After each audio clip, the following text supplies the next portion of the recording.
Darren and I started the Montana Treehouse Retreat about 8 years ago. We had this wild idea. We have this beautiful property, and Darren's such a talented builder and artist and creative person. I just said, why don't we just put all of your efforts, like you love to work hard and build things, into our own project, into our own home, into something that we can do here on our property. All right, my name is Darren Robison, and you are at my Montana Treehouse Retreat. This one is called the Raven's Nest. That one is the Meadowlark, and the boat we're calling the Beverly, after my mother. The whole concept of the boat treehouse was, this boat was in our family, and Uncle Richard was the latest owner, and he sent a picture to Darren and said, hey, this would be really cool up in the trees. Both Darren and I can really see value in restoring something old. I love old things.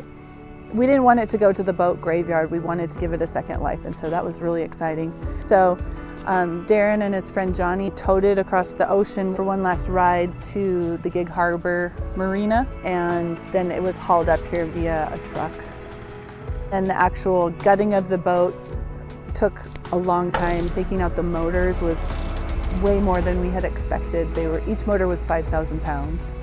At the beginning, there was so much unknown. Since then, it's been built on, stripped, added to, and completely changed.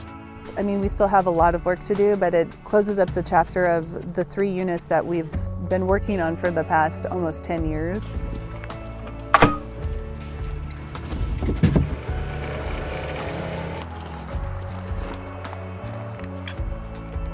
Oh yeah, that's what we're looking for.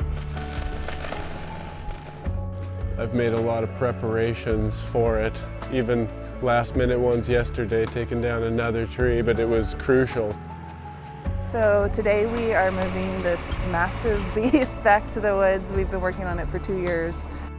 So this is our third and final structure on our property. We've just kind of plucked along as we could, and as you know, we can only do so much. We've done it pretty much ourselves with the help of some talented contractors, but mostly Darren out here every day working. So it's really exciting. This is like a huge part of our process and the final structure on our property. So it's a huge day for us. Today was moving at a fraction of the distance as we did 2 years ago from Seattle, but the last 600 feet is always the hardest. He had to bring his biggest crane, which that entails bringing another crane, hauling a trailer, carrying the counterweight. So it's quite an operation just to get there. Seeing your work fly up in the air that first time when he picked it up, it was exciting, super cool, but also like my stomach was in my throat at that time, just like, oh my gosh, all I could see was it crashing to the ground, but it didn't, and it went all smooth, and sometimes you just gotta have trust. A lot of our family and friends thought we were completely crazy. I went into the start of this day, I did not sleep very well last night, but I had just a lot of, I think I would just call it that good anticipation energy, where that exciting, gut feeling where you know something really big and exciting is about to happen.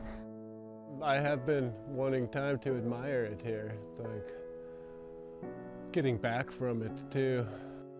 It's funny, I woke up this morning and my phone was flashing like memories, and exactly 2 years ago on October 14th, it was delivered via semi-truck right out there onto the thing. So it's crazy that the same exact date 2 years turns out to be really big days for me. October 14th, there's like something going on in the universe where that's like an important date for me, It's the new holiday, it's the October 14th holiday for me, so. It went so smooth, like I can't believe how smooth everything went. Just like the loading of the crane onto the semi-truck and, taking it to the backwoods, and then again there was another crane transfer to get it welded into place on the structure back in the woods. So I don't think it could have gone any smoother. We had some great friends and family that showed up to help us as well, so it was fun to share that. To get this job done today, it took 2 years of planning, and more than that, just a lot of belief that this could actually be done, and finding the right people to help me too is key. You met my friends there, Johnny and Eric. Those guys are two of the most badass guys out there, and then Chuck Harmon is like, around here, if you got a crane job, there's nobody else to hire but him for sure. And then Mike Lieb was awesome too.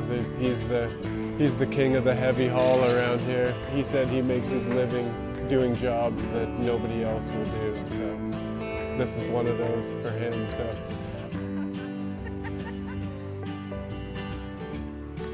We have some pretty wild ideas. I think they keep getting wilder, each structure we've built. And this one is, you know, like pressing us to the, I don't know the word, but it's like, okay, calm down. So I don't know what we'll do after this project. We'll probably come up with some other crazy ideas, who knows.